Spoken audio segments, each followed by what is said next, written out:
Previously on Horrible Film Recaps.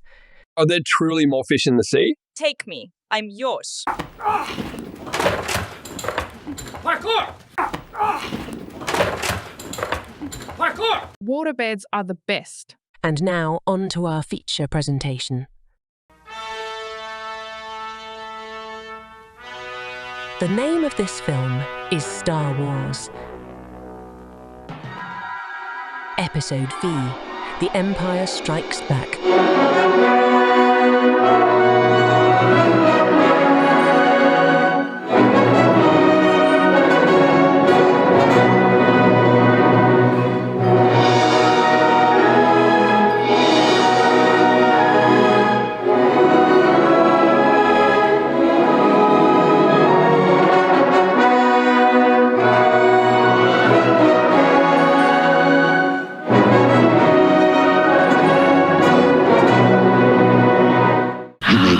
Galaxy far, far away, with all your favorite Star Wars heroes in all your favorite flavors. Chocolate, vanilla, and peanut butter.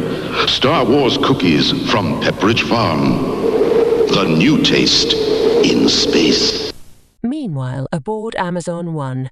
I swear I'm out here every week.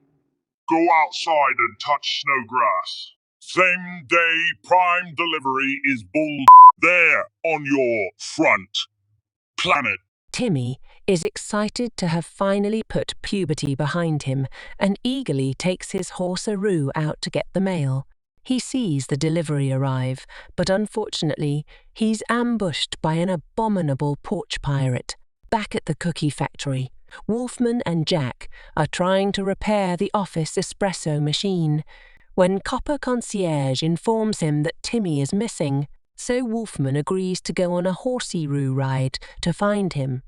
In the hideout of the abominable porch pirate, Timmy is forced to hold up his arms at ice point while he watches the fuzzy fiend enjoy stolen HelloFresh parcels. While grateful that his hat is holding up its arms in solidarity, he desperately tries to make his cellular slicey stick come to his aid. Then, in a logical progression of events, it falls directly into his waiting palm. This disturbs the pirate's supper and it rushes to investigate, only to lose an arm to Timmy's pointy laser thing. "Now you can only steal tiny packages," yells Timmy as he flees. Exhausted after his ordeal, Timmy catches the familiar scent of Metamucil and hooch. Boy, I've taught you to hold your liquor better than that. But when Timmy points out that he isn't drunk, just frozen, Drunky continues. Frozen cookies will never sell. You need some organic beer nuts to bring in the cash. "Where do I find those?" asks Timmy. Drunky slurs out his instruction. You must go to the planet of Whole Foods. In the vegan system, look for a withered hippie. He will teach you the ways of sustainable foods and online ordering. And by the way, your horsey-roo's here. Timmy swoons from the consult and the whiskey fumes.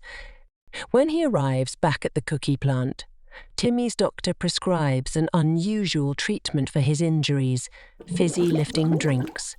Once he's dried off and aired out, Timmy is joined by the rest of the group. Wolfman tells him that since they're trying to avoid Chad after ruining his party, Nancy McHairdo is using her middle name as a cover. "I'm now Chloe McHairdo," she says. "I want to use my middle name too," says Timmy. "Wait, isn't your middle name Syphilis?" asks Wolfman. "You're right," he agrees. "You can call me Tim." Copper Concierge points out that they still haven't picked up the mail, so Wolfman heads out again. Unfortunately, the package has opened itself and the Snow Roomba attempts to flee, realizing that they sent him one in obsidian metal instead of black steel. Wolfman destroys it in order to get a speedier refund. Meanwhile, aboard Amazon 1, Chad receives a notification of the refund request. What? That comes out of my salary. These party poopers have pooped my party for the last time. He then orders his delivery generals to dispatch the Amazon Cookie Crumble Squadron to teach them a lesson. Timmy is happy to leave his fizzy pod, but his doctor just wants new pods for his vape pen. Wait, did he just say his middle name was go syphilis? Young And Guns why is again. a robot I know. vaping? This is I'm ludicrous. Wolfman and Jack get the espresso machine up and running, but some jerk puts foil in the office microwave. Timmy tells Wolfman and Jack that he is going to research organic pastry options. Wolfman agrees to look into transitioning to an Etsy store model as soon as they can acquire a more portable freezing process than living on an ice planet. Meanwhile, aboard Amazon Prime, Oh, Popeye, you'll never eat a turkey that big. Excuse me? Chad? Yes, I love when the villain gets the upper hand. Sir? Mr. Dark Lord of the Deliveries? What is it now? The hero is about to fall to a bicranial behemoth. The invasion force is ready now. But it's rock a punchy time. Very well. I suppose vengeance takes priority. Prepare my vengeance mobile! with invasion imminent, Chloe tells the Oatmeal Raisin Brigade that they will have to sacrifice themselves so the cookie squads that aren't terrible can live. With growing dread, the lesser bakers witness the arrival of the fearsome Amazon Retaliatory Terror Squad. Led by Big Hat Donovan, they lay waste to these sugary biscuit artisans. They soon learn that their raisin launchers and oatmeal fryers are no match for armor thicker than aluminum foil. The enemy is vulnerable, however, to frozen Legos in the snow. What was that? Asks Chad. Donovan tells him that it fell on its keys. One brilliant baker dips into his secret ingredients and launches a ghost pepper at the enemy.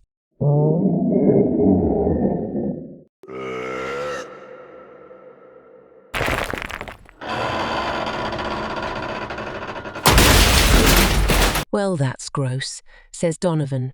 With the factory in sight, Donovan decides to strike the pose before delivering the coup de grace, destroying the kitchen in a blaze of glory. Blowing their way into the pantry, Chad informs his subordinates on his views towards Amazon Prime programming. Of course, I enjoyed the show. I just hate seeing Walton Goggins' angelic face covered by all the makeup. Jack wants them to hurry up with the escaping already before Chad gets into spoiler territory. The most pivotal point of fallout was clearly when it was revealed that, oh, for the love of Benji, I need a career change. Tim has already made his getaway, but watches a computer recreation of the day's events. The challenge never ends. He thinks the others are not as lucky as they are pursued by Amazon security. However, they employ a creative escape strategy.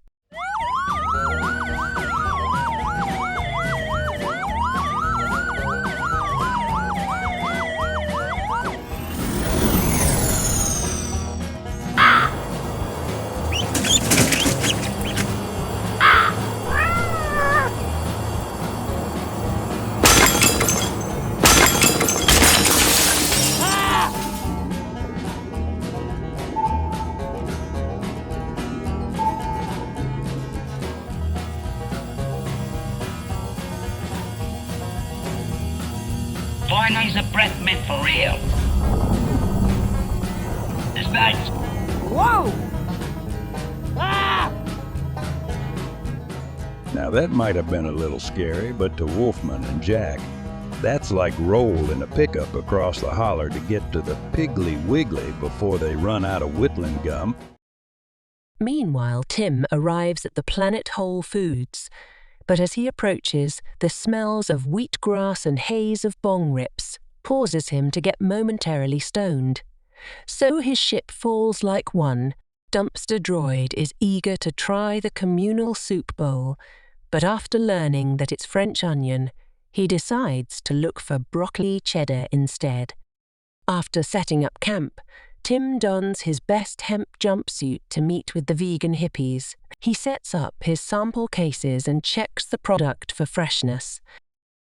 However, Dumpster Droid detects a moocher, and Tim tells him the booth is closed. Whoa, hyper-aggressivity that is. Pacifist am I. Tim tells him he's waiting on the Whole Foods rep to see his wares. The big coon I am. If munchies you brought, then copacetic things are. Tim opens his sample case and reveals the bounty. Kitchen. Pardon me, why no I must. Then at the crib we must hang. When the gnarled vegan pulls out a torch to light the way, Dumpster Droid tries to claim it. Let go. When finalized the divorce was. This was one of the few things to keep I was allowed. Tim tells the trash can to let go and follows the weed wizard on the trail. Come, my dudes, before the ex-wife arrives. Crystals she will try to sell you. Always the crystals, it is with her. Meanwhile, aboard Amazon Prime. Alexa, answer the phone and activate creepy ghost mode. Of course, Chad. Please don't kneel on my face. Jerk. Yes, head delivery boy speaking. I heard someone was interested in a career change. It's like, oh my God, what's wrong with your face? I mixed up my eye drops and Tabasco sauce bottles. That sounds plausible and not ludicrous at all. Speaking of eyes, what did one pupil say to the other? I don't know. What did one pupil say to the other? I'm dilated to meet you. Oh, for the love of Benji. You're a talented straight man. We should talk about a future together on stage. Back in the woods, Tim wanders off the trail. Wait, back there my ex lives. But Tim continues anyway, only to find himself in a cave, what's filled with the dank. As he crosses the threshold into the next room, he runs into the homeowner. Hey there, handsome. Want to buy some crystals? They're $3 for $1 or a kiss on my lips. What do you say? Kissy crystals? Always the crystals, it is with her. Back at the health food hut, Tim enjoys some miso as the gremlin explains that health food marketing is easy. Print cruelty-free on the box you must. Health nuts will buy it by the armful, for reals. Tim's mind is blown. Meanwhile, on board the intergalactic Amazon headquarters, Chad and the other delivery drivers are attending a very important meeting. As head delivery boy, it's my job to pick up the order of frozen cookies. I'm getting a bonus for this, so don't think about taking it for yourself. I'm gonna steal the package and get the bonus, thus cementing myself as bestest, headiest deliveries persons. Realizing he has Wolfman's wallet by mistake, Tim decides to take it back to him. But like a bad penny, Drunky turns up. Wait, boy. Found wallet is like an open bar tab. Tim is in no mood for grifting, however. Laters, he says, and pieces out. I wish he'd waited. I'm a thirsty apparition. The cash I grabbed. Get loaded for free we will.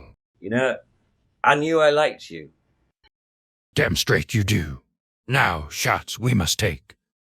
Finally, after all that flying nonsense seems, the gang come to Colonel Cumulus Stratospheric Sustenance Corral and Robo-Latrine. No, I don't have a reservation and our robot has to go pee-pee, says Wolfman. They then lando on the only platform O with handicap parking.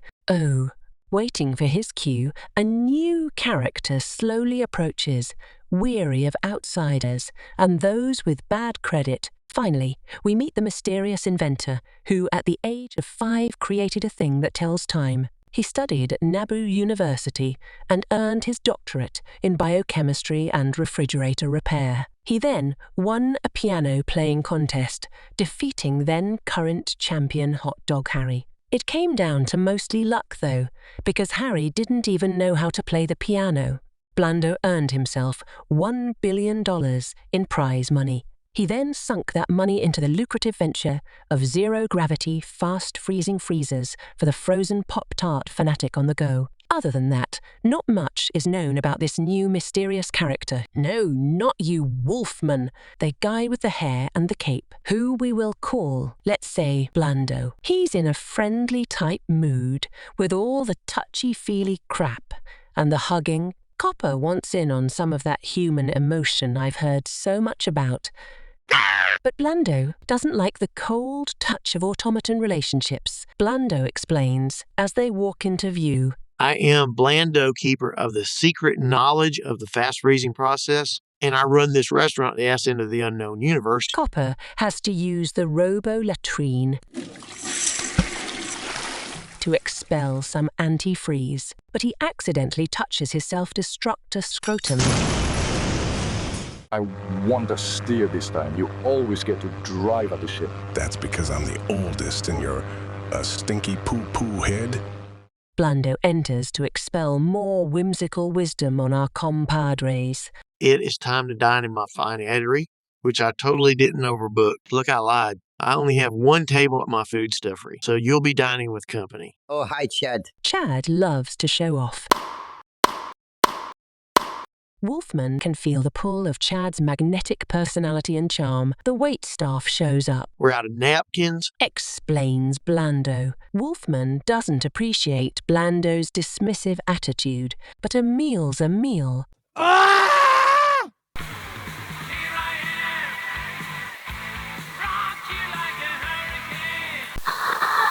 We interrupt this rockin' tune for this important commercial. Having trouble finding a new robot? Well, at IKEA, come buy our new iRobot. Our jerk staff are eager to play. Keep away with its head. Your iRobot doesn't come with all its parts or instructions on how to assemble or the tools to assemble it. But hey, if a big walking dog thing can put it together, you should be able to. I mean, are you stupider than a big walking dog-like thing? Maybe you are. I don't judge. If having trouble with assemblage, get your parents to help. Their relationship is on the rocks anyway. Just yell to get your way. Well, if failing to complete your assembling of that there robot, we give you a nice cargo bag to carry it in. Now back to your regularly scheduled recap.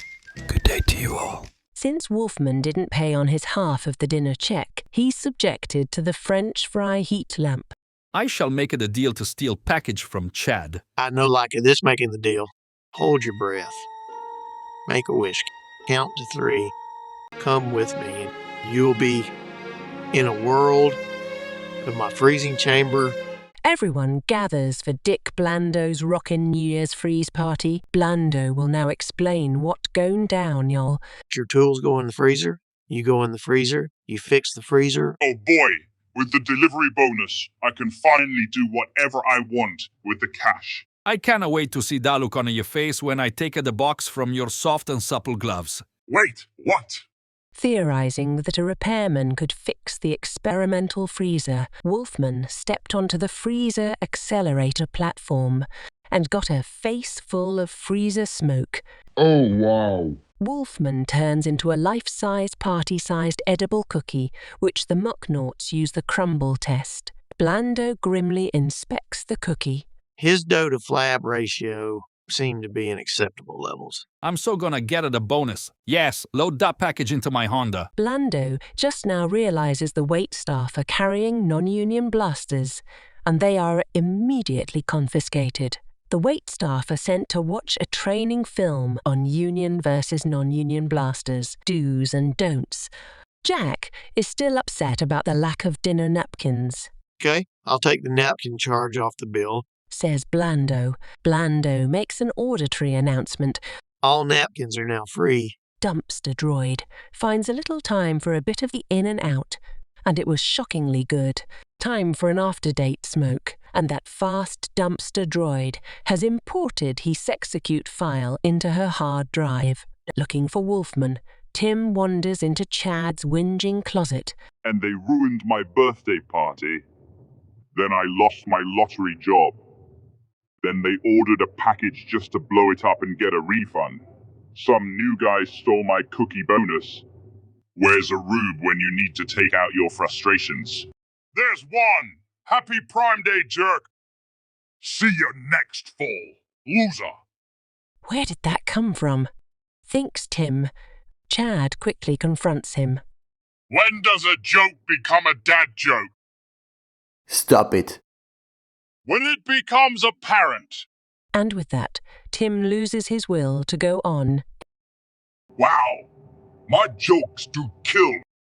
As Tim falls, building momentum towards a terminal velocity, Blando decides to intervene and catches him in a comforting embrace. Sorry, kid, there's at least one more sequel out there. And I've got napkin expenses to cover. Back at the Amazon headquarters, Chad tenders his resignation, hoping a career as a road comic will be more fulfilling. Annie and the Sheath will slay audiences everywhere. And thus our heroes are left at a crossroads between cookie thievery and the proliferation of vaudeville comedians. Will they ever survive?